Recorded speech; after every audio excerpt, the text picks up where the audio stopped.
Hello everyone, welcome to day 16th of December LeetCode Challenge, and today's question is validate binary search tree. In this question you are given a tree, a binary tree, and you want to tell whether it's a valid binary search tree or not. A binary search tree, the definition of binary search tree is stated here. I would also like to reiterate the definition. The left subtree of a node contains only nodes with keys less than the node's key. The right subtree of the node contains only nodes with keys greater than the node's key, and both the left and the right subtree must be binary search trees. So the question very clearly says the definition, and let's just analyze the definition using the examples that I have created. Starting the slideshow, and I have also copy pasted a similar kind of a definition from Wikipedia. As per Wikipedia, the binary search tree is also called sorted binary tree, is a rooted binary tree whose internal nodes each store a key greater than all the keys of in its left subtree and less than those of its right subtree. So what does it mean? It means that all the nodes at any particular position in the tree um, must all the left the complete left subtree would be less than that of 10, and the complete right subtree should be greater than that of 10. So at any position, at any point, the rule is this: left subtree should be less than the roots node, and right subtree should be greater than the roots node. That's it. So if all the nodes are following this condition, then we say that it's a valid binary search tree. Otherwise, we return false at any point where we find a falsy condition. So let's iterate through few examples here. Uh, this is the tree given to us, and this is the root. Left child is 5, then 1, then have right child as 20, and then its left child is 9. Here the right child is 30. So you observe that this node is greater than is less than 10 value, whereas the rule said all the nodes in the right subtree should be greater than 10. Hence we need to return false. So this is a falsy condition, and we have to return false for this because it's not a valid binary search tree. Had it been greater than 10, for example 12, it would have been a valid value because it is less than 20 and greater than 10. Then we move ahead to the second example. Here the value is 17. This is the right child of 5. You will see that this value is greater than that of 10. Since it is greater than that of 10, we say it's a falsy case again, and we have to return false because the maximum value for this node is 10. The maximum value for this node is 10. It can't be greater than 10 maximum allowed value. Let's move ahead and look at the algorithm. So at any node, you need to keep track of the allowed ranges, the minimum and the maximum value that is permissible for that node. Obviously, for the root, it will be minus infinity to plus infinity. What we can either take integer dot minimum value or integer dot maximum value, or long dot minimum value, long dot maximum value, depending upon the test cases that are written in the question. Also, you need to keep track of two things here.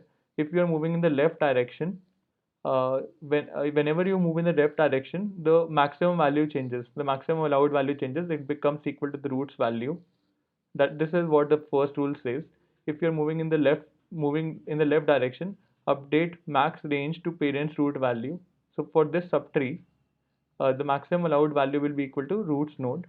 So maximum value for this subtree becomes minus infinity to 10 comma 10.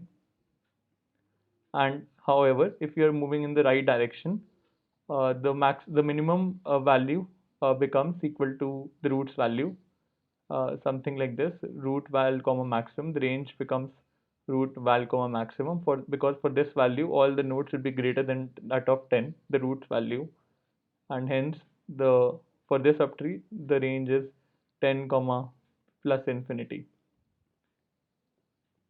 So let's talk about the ranges for all the nodes. So for this fifth node, what would be the range? since this lies within the allowed ranges, we'll go ahead and we'll update the value. So for this node, the maximum permissible range would be minus infinity till 5, and for this value it would be 5 comma 10. 5 comma 10, since we are moving right, and when we are updating the minimum value, when we are moving left we are updating the maximum value. So for 7, the allowed range is 5 comma 10. And let's go through the other part of the tree. For 20, the allowed range was 10 comma plus infinity, and for 30 it's again 20 comma plus infinity. Since there is no left child for both of them, we will assume true, that it's always a valid case. So let's quickly code this up.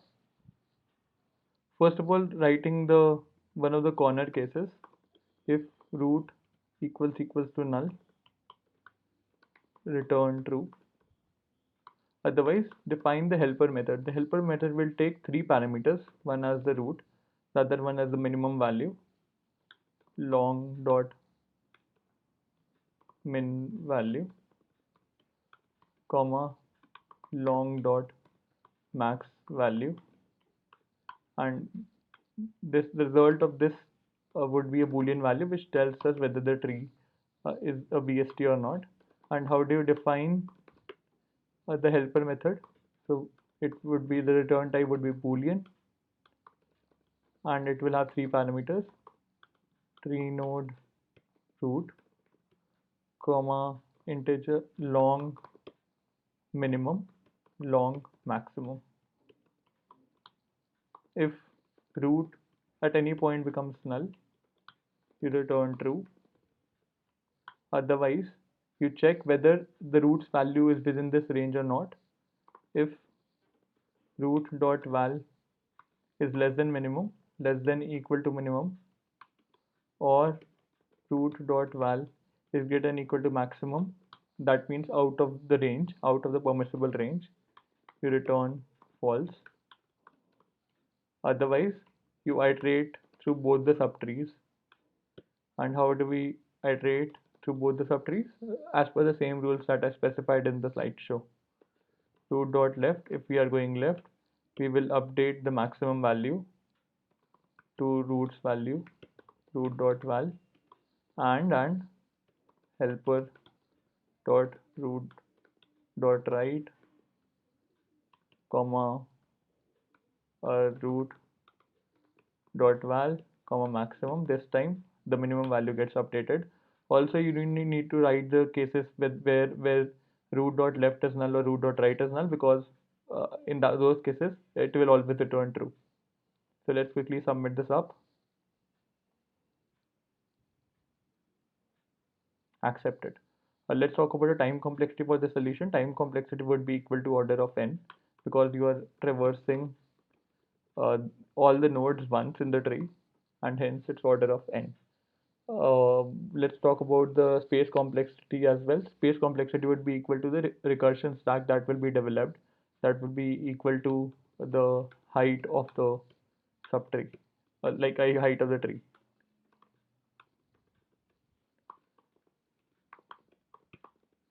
Thanks for watching the video.